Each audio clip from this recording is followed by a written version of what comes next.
Hello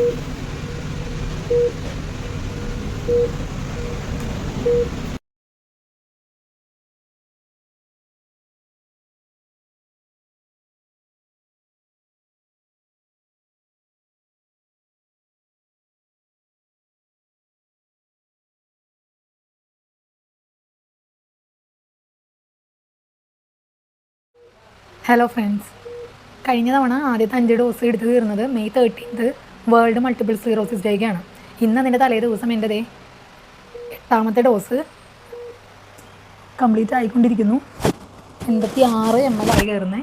ഇനി കുറച്ചുകൂടി കയറി കഴിഞ്ഞാൽ ഡോസ് കംപ്ലീറ്റഡ് ആവും. അങ്ങനെ കുറേ നാളത്തെ നമ്മുടെ ടെൻഷനും ബുദ്ധിമുട്ടും എല്ലാം മാറണേണ്. അങ്ങനെ 8 ഡോസ് അലംറ്റസ്മാബ് ലെംട്രാഡ ഇൻഫ്യൂഷൻ നമ്മുടെ ശരീരത്തിനകത്തേക്ക് കയറിയിട്ടുണ്ട്. RRMSന്ന് ഒരു 99% വരെ വിടുതൽ നൽകുന്ന ഒരു മെഡിസിൻ തന്നെയാണിത്. അപ്പോൾ എല്ലാവർക്കും മൾട്ടിപ്പിൾ സ്ക്ലീറോസിസിനെ കുറിച്ച് അറിവും അതിനെക്കുറിച്ചിട്ടുള്ള ബോധവും ഇല്ലെന്ന് തന്നെ കരുതുന്നു.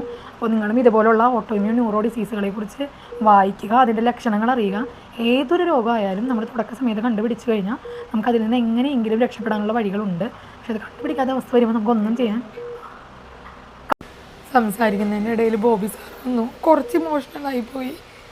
നമുക്ക് നിസ്സാര കാര്യമല്ല ഇങ്ങനെ ഒരു രോഗം കണ്ടുപിടിക്കുന്നതും അതിനുള്ള ഏറ്റവും നല്ല ചികിത്സ രീതി പറഞ്ഞാൽ അതൊരു നിസ്സാര കാര്യമല്ല.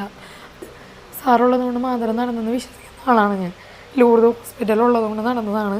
ഇപ്പോൾ വേറൊരു ഹോസ്പിറ്റലിൽ വേറൊരു ഡോക്ടറെ ചോയ്സ് ആയിരുന്നെങ്കിൽ ചിലപ്പോൾ അതൊന്നും ഒരിക്കലും നടക്കില്ലായിരുന്നു.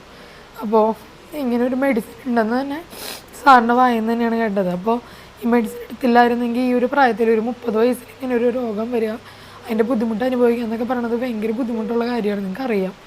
അപ്പോൾ ഇനി ലൂർദിൻ്റെ ന്യൂറോ ഡിപ്പാർട്ട്മെൻറ്റിലോട്ട് ചെക്കപ്പിന് മാത്രമേ വരുള്ളൂ എന്ന് വിശ്വസിച്ചിറങ്ങാണ് ഇവിടെ നിന്ന്.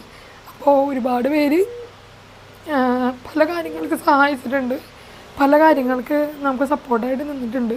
ഫിനാൻഷ്യലി ആയാലും അല്ലെങ്കിലും എല്ലാവരോടുള്ള അകമഴിഞ്ഞ നന്ദി പറയുകയാണ് ഈ അവസരത്തിൽ. ഇനിയും കൂടെ തന്നെ ഉണ്ടാവണം, ഇതുപോലുള്ള എല്ലാവരോടൊപ്പം നിങ്ങളുണ്ടാവണം. അപ്പോൾ എല്ലാവർക്കും ഇത് തന്നെയാണ് ഒരു കരുത്തെന്ന് പറയണം. നമുക്ക് സപ്പോർട്ട് കിട്ടുക എന്ന് പറയുന്നത് ഭയങ്കര വലിയ കാര്യമാണ്. അപ്പോൾ ആ സപ്പോർട്ട് ഇനി കിട്ടിയില്ലാത്ത അവസ്ഥയിൽ പോലും എനിക്ക് മനസ്സുകൊണ്ടൊരു ധൈര്യം തന്ന കുറേ പേരുണ്ട്. അപ്പോൾ അതും എല്ലാവർക്കും കൊടുക്കാൻ ശ്രമിക്കുക. ഇപ്പോഴും മനസ്സിലാക്കേണ്ടത് ഒരു രോഗം വന്നത് ആരുടെ കുറ്റം കൊണ്ടോ പാരമ്പര്യം കൊണ്ടോ കുറവ് കൊണ്ടോ പ്രാർത്ഥനയുടെ കുറവ് കൊണ്ടോ അല്ലെങ്കിൽ ദൈവത്തിന് അവർ ഇഷ്ടമില്ല എന്നിട്ടുമല്ല. ദൈവത്തിന് അവരോട് ഇഷ്ടം കൂടുമ്പോഴാണ് നമുക്കൊരാൾക്ക് അസുഖം തരുന്നത്. അപ്പോൾ അസുഖം വരുമ്പോൾ നമ്മൾ അവരുടെ കൂടെ നിൽക്കണം, അല്ലാതെ അവരെ കുറ്റപ്പെടുത്താനോ ഒറ്റപ്പെടുത്താനോ അല്ല നമ്മൾ ശ്രമിക്കേണ്ടത് എന്നുകൂടി എല്ലാവരും ഓർമ്മിപ്പിക്കുന്നു. Thank you so much. എല്ലാവരും ഒപ്പം നിന്നതിന്, കൂടെ നിന്നതിന് എല്ലാത്തിനും ഒത്തിരി നന്ദി. പ്രാർത്ഥനകൾക്ക് എല്ലാവർക്കും ഒത്തിരി. അവസാനത്തെ 6 ml ആണ് ഇപ്പോൾ കയറുന്നത്. ഇപ്പോൾ നമ്മൾ ഇൻഫ്യൂഷൻ പമ്പ് മാറ്റിയിട്ട് സിറഞ്ച് പമ്പ് കയറ്റിയിട്ടുണ്ട്.